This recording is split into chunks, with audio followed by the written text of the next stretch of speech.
Hey there, ready for a deep dive? Always up for one. Awesome. Today we're looking at Warren Buffett's 2022 letter to Berkshire Hathaway shareholders.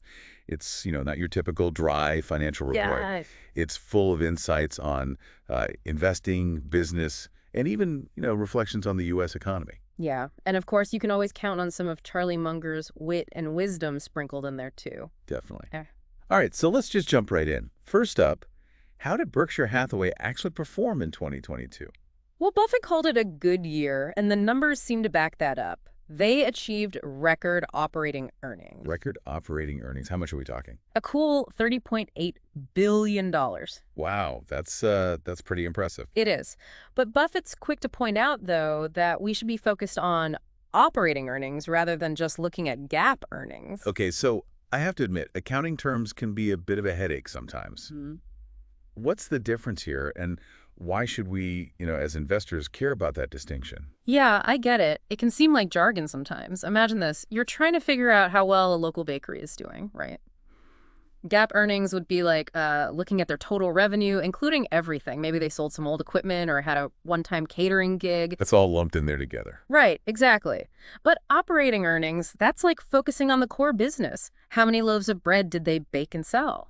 So it gives you a more accurate picture of the bakery's day-to-day operations. Precisely. And those GAAP earnings, they can be all over the place. I bet. Just looking at Berkshire's quarterly figures for 2022, it's a roller coaster. They started with a negative $43.8 billion in the second quarter and then ended positive at $18.2 billion by the fourth quarter. Whoa, talk about a swing. That really emphasizes why Buffett wants us to focus on those operating earnings. Yeah, for sure. Now, there was also a big acquisition this year with Allegheny Corporation. What's the story there? That was a move that was all about insurance float. Insurance flow. Could you break that down for us? Okay, imagine you're running an insurance company. You collect premiums from customers, but you don't have to pay out on those claims immediately. That gap, that money you're holding, is called the float. Berkshire can invest that float and earn returns on it while they wait. So it's almost like having this pool of money they can use to generate even more returns. Exactly. And this isn't just a small pool either. Since 1967, Berkshire's float has grown, get this, 8,000 times larger. Seriously, 8,000 times. It's pretty mind-boggling, right? Yeah, that's massive. Okay, let's shift gears a bit and talk about Buffett's overall investment philosophy. He's a big advocate for long-term thinking, isn't he? Oh, absolutely. His favorite holding period is forever. And he loves to use Berkshire's investments in Coca-Cola and American Express to kind of illustrate this point. These purchases were made back in the mid-90s, and the dividends from these companies have just kept climbing year after year. Yeah, I remember reading about those. They were like textbook examples of buy and hold. But dividends are only part of the equation, right? What else made Coke and Amex such great picks in Buffett's eyes? Well, that's what makes things really interesting. Buffett doesn't just throw darts at a board. He looks for companies that have what he calls durable competitive advantages. Okay, like what does that mean? Think, strong brands, loyal customers, products or services that people just need. Coke and Amex, they fit the bill perfectly. They've stood the test of time, and those steadily increasing dividends, they're a reflection of that. So it's about finding those forever companies, the ones that'll still be kicking it decades down the road. That's the heart of it. Yeah. And Buffett contrasts these winners with, let's say, a hypothetical investment that just, stays flat. His point is a few really good winners can make up for a lot of mediocre investments in the long run. He puts it this way: the weeds wither away in significance as the flowers bloom. Classic Buffett, always with the colorful analogies. Okay, we've talked performance and long-term investing, but there's another topic in the letter that always seems to spark some debate, to say the least. Stock buybacks. Stock buybacks. Why does Buffett support them, and what does he say to people who are, well, let's just say not so enthusiastic about them? He explains that they make perfect sense when a company can buy back its own shares at a price that's below their intrinsic value. Imagine you've got this local auto dealership owned by, say, 10 people. If one owner wants to sell their share back to the dealership at a good price, well, it benefits everybody else, right? It's simple math. So it's about creating value for the remaining shareholders. Exactly. But to those who criticize buybacks, Buffett doesn't hold back. He calls their arguments either economic illiteracy or silver-tongued demagoguery. Well, he definitely doesn't mince words. Okay, let's move on to another key theme that Buffett touched on, America's economic landscape. It wouldn't be a Buffett letter without a healthy dose of optimism, right? Right, and this year is no exception. He's still very bullish on America's future. But what's interesting is he pairs that optimism with some pretty honest reflection on his own track record. He's talking about some mistakes. He is. He talks about how many of his capital allocation decisions, over the years have just been so-so. He even admits to getting lucky sometimes. That's pretty refreshing to hear, honestly. It is. And I think it's what makes him so credible. He's not pretending to be some infallible investing guru. Right, right. So, if he's not batting 1,000, what's the secret sauce? What's behind Berkshire's long-term success? He attributes their results to maybe about a dozen truly great decisions, roughly one every 5 years. Well, Combined with the power of compounding over time, that's what's really moved the needle. It's not about being right every single time. It's about capitalizing on those key opportunities when they come along. so it goes back to that flowers blooming analogy, letting those winning investments compound over time. You got it. And to make sure those flowers have the space to grow, risk management is absolutely crucial. Buffett emphasizes the importance of always maintaining a healthy cash position and a diversified portfolio, of course. That's something he always stresses, right? Protecting capital is just as important as those big returns. It's like two sides of the same coin. He wants to avoid any situation where Berkshire has, unexpected cash needs in the middle of some economic turmoil. He even says that the CEO of Berkshire, they'll always be the chief risk officer. Oh, wow. Yeah, and it's a task he believes should never be delegated. That's a powerful statement. It really shows you how seriously they take that side of things. Yeah. Speaking of the future, Buffett also talked about succession planning in this letter, right? He did, and he emphasized that the next CEO, they need to be deeply invested in Berkshire's long-term success, financially, but also philosophically. Makes sense. You want someone who's fully aligned with the company's vision. Right. He believes that if they have a big chunk of their net worth tied up in Berkshire stock, it just ensures that they'll make decisions that are good for all the shareholders. It's about aligning incentives, making sure everyone's rowing in the same direction. One thing that always strikes me about these letters is Buffett's ability to bring in these broader reflections on things like capitalism, American ingenuity, even taxes. Oh, absolutely. He never shies away from the big picture. And this year, his comments on taxes were really interesting. Taxes. Ooh, that's always a hot topic. What stood out to you? He starts by highlighting this huge gap between federal tax revenue and spending over the past decade. How big are we talking? $32.3 trillion in revenue versus $43.9 trillion in spending.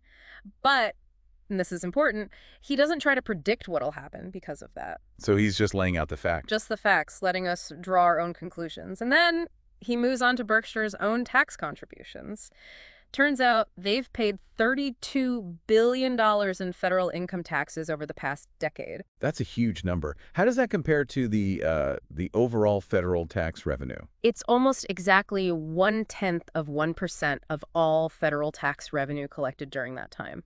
To help visualize this, he throws out this thought experiment.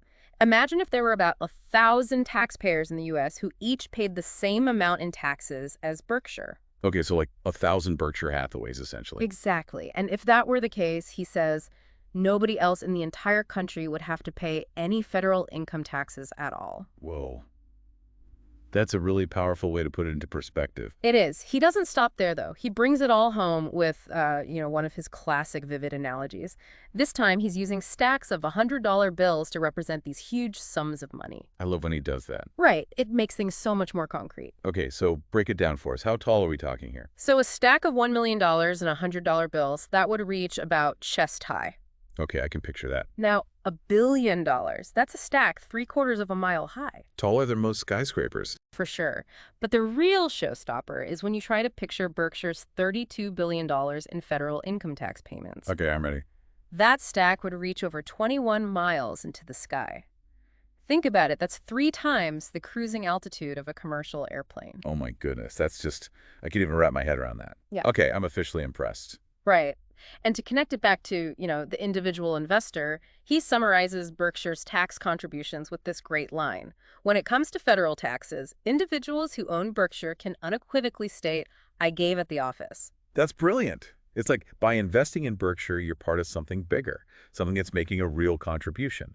Now, we can't forget about Charlie Munger. He always brings a a special something to these letters. He does. Buffett dedicates a whole section to sharing some of Charlie's wisdom, and as always, it's insightful and, well, refreshingly blunt. What were some of the Mungerisms that really stood out to you this year? Hmm. Well, one that I really liked was, if you don't care whether you are rational or not, you won't work on it. Then you will stay irrational and get lousy results. It's simple, but it's a good reminder that we have to be mindful of our thinking if we want to achieve good outcomes. It's easy to fall into those mental traps for sure. Absolutely. And he also had this great advice for anyone who struggles with patience. Don't bail away in a sinking boat if you can swim to one that is seaworthy. Ah, I like that. Always be on the lookout for better opportunities. Exactly. And to always be learning, too. I think that's a big theme for both Buffett and Munger. You're right, you're right. Munger stresses that the world is constantly changing, and to, succeed as an investor, you have to adapt. Keep learning. He even admits that he and Buffett were slow to recognize the changing landscape of the railroad industry, Yeah. but they eventually came around. That's good to know. Even the best investors don't always get it right on the first try. And that it's never too late to learn and evolve. Couldn't agree more. Maybe the most important lesson we can learn from both of them is the power of partnership. Buffett ends the letter with this really nice tribute to Charlie. He says, I never have a phone call with Charlie without learning something. And while he makes me think, he also makes me laugh. Ah, that's great. It's clear that they have a deep respect and admiration for each other. They do. And then Buffett shares his own rule for success, which was inspired by his partnership with Charlie. He says, find a very smart, high-grade partner, preferably slightly older than you, and then listen very carefully to what he says. Simple but profound advice. It really highlights the importance of, surrounding yourself with people who challenge you, who teach you, and who bring some laughter into the mix. Couldn't have said it better myself. Their wisdom and insights are so valuable, not just for investors, but for anyone who's, trying to navigate life and business with integrity and a long-term perspective. I think that's a great place to wrap up this part of our conversation. We've covered a lot of ground already, from Berkshire's performance and investment strategy to stock buybacks and even a bit of American economic history. Hopefully our listeners are walking away with some new insights and perspectives. Me too. But before we go, let's leave them with one final question to ponder. Buffett has been investing for 80 years, and he still has this deep faith in what he calls the American tailwind. Amazing. How does that perspective challenge your own assumptions about investing, especially when times are uncertain? It's something to think about as you navigate your own financial journey. Yeah, it's a powerful idea. It reminds us to zoom out a little, look at the big picture. You're right. You're right. Okay, so we've talked about performance. We've talked about long-term investing. But there's one more thing I want to bring up. Another topic that Buffett addressed in this letter that I think is, well, kind of controversial. You talk about stock buybacks. Stock buybacks. Yeah. What is it about this topic that gets people so riled up? Yeah, it's definitely a hot button issue. It is. So tell me, why is Buffett such a fan of stock buybacks? Okay, well, he argues that buybacks make sense when a company can repurchase its own shares, but only when it's at a price that's lower than their intrinsic value. Imagine you have this small business, let's say it's a local bookstore. Okay, a bookstore, I like it. And it's owned by, 10 people. If one of those owners wants to sell their share back to the bookstore, but at a good price, it actually benefits everyone else who still owns a piece of it, right? Right, because their ownership percentage increases. Exactly. And Buffett doesn't hesitate to call out the critics of buybacks. He's pretty blunt about it. How so? He calls their arguments economic illiteracy, or even better, silver-tongued demagoguery. He does not hold back. No. Okay, so we've covered performance, we've looked at Buffett's investment philosophy, and we've touched on the always interesting topic of stock buybacks.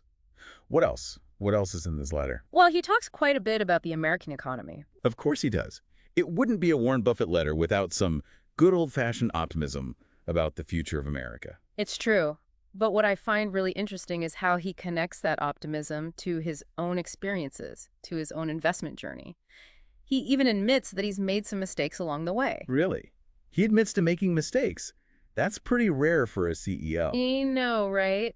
And not just any CEO, we're talking about Warren Buffett here. Exactly. So what kind of mistakes is he talking about? Well, he points to some specific examples, like almost disasters with US Air and Salomon, times where things could have gone very wrong for him. So he's not afraid to show a little vulnerability. Not at all. And I think that's what makes him so believable. He's not presenting himself as this perfect investor who always makes the right call. That's a good point. It makes his advice that much more relatable. So if even Warren Buffett can make mistakes, how does he explain Berkshire Hathaway's incredible success over the years? He attributes it to a handful of really great decisions. He says maybe a dozen or so over his entire career. So like one big win every 5 years. Yeah, something like that. But those wins, combined with the magic of compounding over time, that's what's made all the difference. It's about making the most of those key opportunities when they present themselves. Exactly. And, to make sure that those winning investments have the space to grow, you have to be smart about managing risk. Buffett's always talking about this, about how important it is to always have enough cash on hand and to maintain a diversified portfolio, of course. Like, don't put all your eggs in one basket. Right, right. It's about balancing those big wins with, a healthy dose of caution. He wants to make sure that Berkshire Hathaway can weather any storm.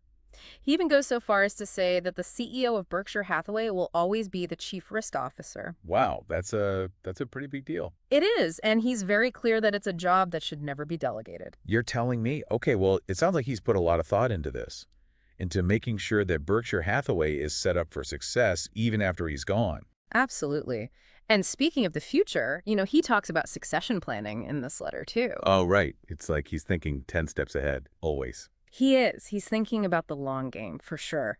And he's adamant that the next CEO needs to be deeply invested in Berkshire Hathaway. Not just financially, but philosophically, too. It's about finding someone who shares his vision for the company. Right. And he believes that having a significant portion of their own net worth tied up in Berkshire Hathaway stock, that's the best way to ensure they're making decisions that benefit all the shareholders. It's about aligning those interests, making sure everyone's on the same page. Exactly. You want to make sure everyone's rowing in the same direction. Now, one thing that always strikes me about these letters is Buffett's willingness to go beyond just the numbers. Yeah, he always touches on those big, important themes. He does. Things like capitalism, American ingenuity, and even taxes. He doesn't shy away from those bigger conversations. That's what makes these letters so interesting. It's not just about the financial details, it's about his perspective on the world and how those big ideas connect to the way he invests. Exactly. And this year, his comments on taxes were particularly thought-provoking. Oh, taxes. Everyone's favorite topic. What did he have to say about that? Well, he starts by talking about this huge gap between federal tax revenue and spending over the past decade. It's pretty eye-opening. How so? Give me the numbers. $32.3 trillion in revenue compared to $43.9 trillion in spending. Wow, that's a pretty big difference. It is, but here's the thing. He doesn't try to predict what's going to happen because of that gap. So he's just presenting the information. Yep, he's letting us connect the dots ourselves. Okay, I see. What else does he say? Well, then he shifts gears and starts talking about Berkshire Hathaway's own tax contributions. Okay, how much are we talking about? They've paid $32 billion in federal income taxes over the past decade, which is a huge number. It is. How does that compare to the overall federal tax revenue? It works out to almost exactly 0.1% of all federal tax revenue collected over that period. Okay. And to make that a little easier to grasp, he offers up this interesting thought experiment. Imagine if there were roughly 1,000 taxpayers in the U.S., each paying the same amount as Berkshire Hathaway. So like 1,000 mini Berkshire Hathaways. Exactly. And in that scenario, no other businesses, no other individuals, nobody else in the entire country would have to pay a single dollar in federal income tax. Wow, that really puts things in perspective. Right. It's pretty mind-blowing when you think about it like that. But of course, Buffett doesn't stop there. He has to bring it all home with one of his classic analogies. I was waiting for this. I love his analogies. They're always so vivid and easy to understand. They are. So this time, he uses stacks of $100 bills to help us visualize these massive amounts of money. Just to start us off, he describes how a stack of $1 million in $100 bills, that would reach about chest high. Oh, okay, you can picture that. Now, a stack of $1 billion in $100 bills, that would be 3/4 of a mile high. 3/4 of a mile high. Taller than most skyscrapers. Exactly. It's hard to even imagine a stack of money that tall. But it gets even crazier. When you try to picture Berkshire Hathaway's $32 billion in federal income tax payments as a stack of $100 bills. Okay, drum roll, please. How high would that stack be? Over 21 miles high. 21 miles. That's 3 times the cruising altitude of a commercial airplane. It is. Okay, I am officially mind blown. And to bring it all back down to earth a little, back to the individual investor, he summarizes Berkshire Hathaway's tax contribution with this great line. When it comes to federal taxes, individuals who own Berkshire can unequivocally state, I gave it the office. Huh. I love it. Yeah. It's like, yeah, I might not be writing a check to the IRS directly, but I'm still contributing. Yeah, through my investment in Berkshire Hathaway. Exactly. Yeah. Okay, so we've talked about taxes, but we can't forget about, we can't forget about Charlie Munger. Of course not. What would a Berkshire Hathaway shareholder letter be without a little bit of Charlie Munger's wisdom? Right. He always adds that special something. What were some of his, what do we call them? Mungerisms. Mungerisms, Yeah. yes. Buffett always includes a whole section just for Charlie, and this year was no exception. All right, so give me the good stuff. What were some of the most memorable Mungerisms from this year's letter? Let me see. Oh, here's one I liked. He says, if you don't care whether you're rational or not, you won't work on it. Then you will stay irrational and get lousy results. Simple but true. We all have those moments where we're not thinking as clearly as we could be. Yeah, we do. And if we don't acknowledge that, if we don't work on it, well, we're not going to get very far. It's about being self-aware and always striving to make better decisions. Exactly. Now, here's another one, and this one is for all the impatient investors out there. Charlie says, don't bail away in a sinking boat if you can swim to one that is seaworthy. Okay, I like that one. Always be on the lookout for better opportunities, even if it means, changing course. Right. Don't be afraid to jump ship if you have to, but make sure you have a lifeboat, of course. Ah, good point.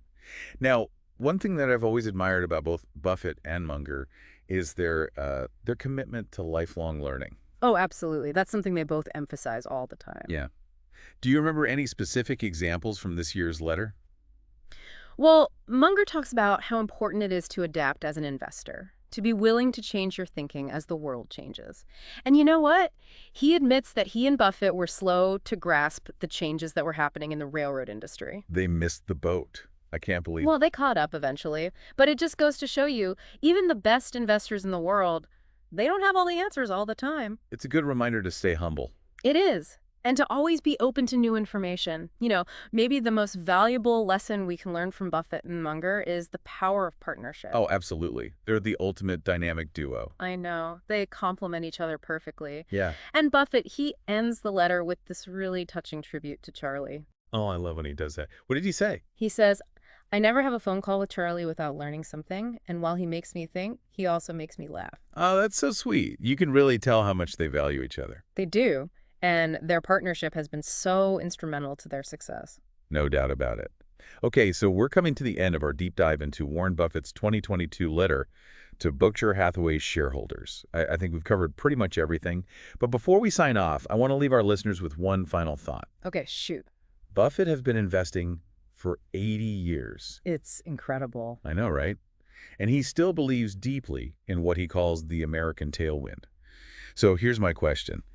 How does that perspective challenge your own assumptions about investing, especially in times of uncertainty?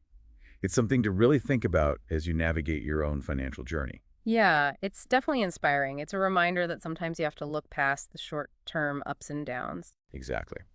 All right, well, we've covered a lot of ground in this deep dive into Warren Buffett's 2022 letter, from performance and investment strategy to stock buybacks and even a bit of economic philosophy.